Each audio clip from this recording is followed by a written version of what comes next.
જગદંબિકા રૂપે અને લાલ આંખો કરી દક્ષ પ્રજાપતિની સામે જોઈ કહે છે કે હે દક્ષ, તે પૂર્વ કાળે તપસ્યા કરી અને વરદાનમાં મને માંગી હતી, પણ હે મૂઢ, તે મને ઓળખી નહીં, એટલા માટે તે મારાનું અપમાન કર્યું, તેથી હું ભૂલી ગયો અને આજે તે મારું અપમાન કર્યું, એટલે આજે હું આ દેહનો ત્યાગ કરું છું. અને એ સમયે માતાજી લાલ આંખો કરી ઉત્તર દિશામાં બેસી ગયા અને યોગાગ્નિ દ્વારા આત્મદાહ કર્યો અને યોગાગ્નિમાં આખું શરીર ભડભડ બળવા લાગ્યું છે અને એમાંથી એક મહા તેજ પુંજ ઉત્પન્ન થઈ આકાશના માર્ગે ચાલ્યું ગયું છે.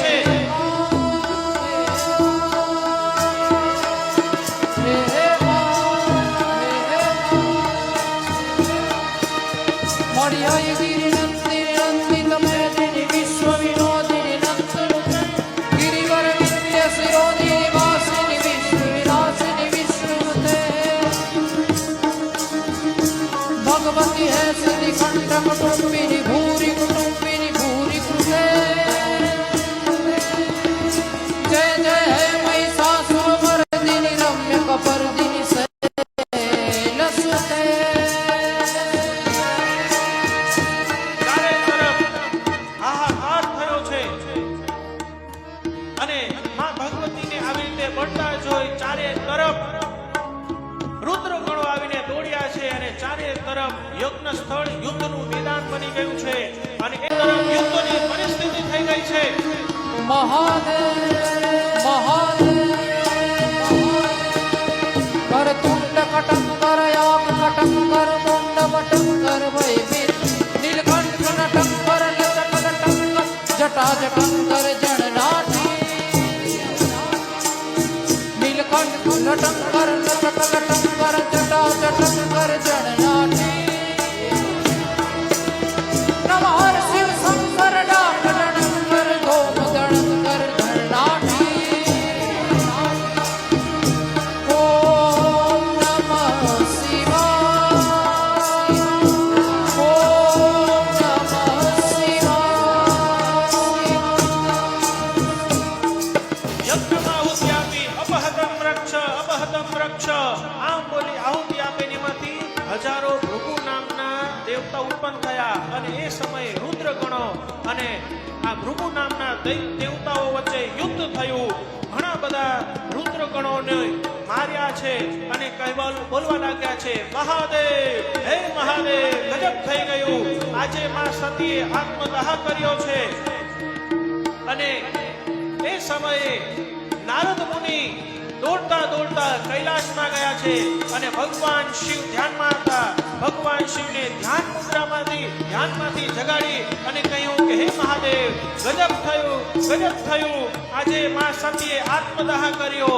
અને આ સાંભળી ભગવાન શિવ ખૂબ જ ક્રોધિત થયા છે, લાલ નેત્રો થયા અને સમસ્ત સૃષ્ટિ ભગવાન શિવના ક્રોધથી બળવા લાગી છે અને ચારે તરફ હાહાકાર થયો અને ભગવાન શિવે પોતાનું ત્રિશૂલ હાથમાં લીધું અને ક્રોધમાં આવી ભગવાન શિવ તાંડવ કરવા લાગ્યા છે. ચારે તરફ સૃષ્ટિમાં હાહાકાર થયો, તાંડવ કરવા લાગ્યા અને ચારે તરફ સૃષ્ટિમાં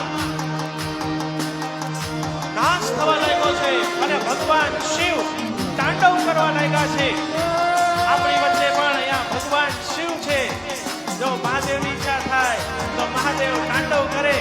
આપણી વચ્ચે પણ ભગવાનનું જટાટવી તાંડવ થઈ જાય. પ્રવાહ પાવિત સ્થલે ગલે વલંબ્ય લંબિતા ભુજંગ તુંગ માલિકા ડમટ ડમટ ડમટ ડમદ્નિનાદ વટ્ટમરવયં ચકાર દંડ તાંડવં તનોતુ ન શિવ શિવ.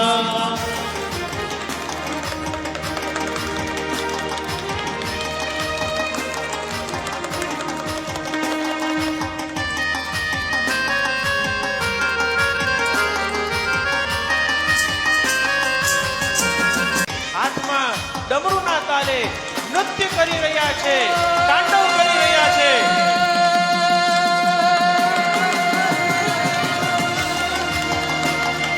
શૈલ શોક સમ વિશાલ જટા ધૂપ बाल गंग की तरंग बाल विमल नीर गाजे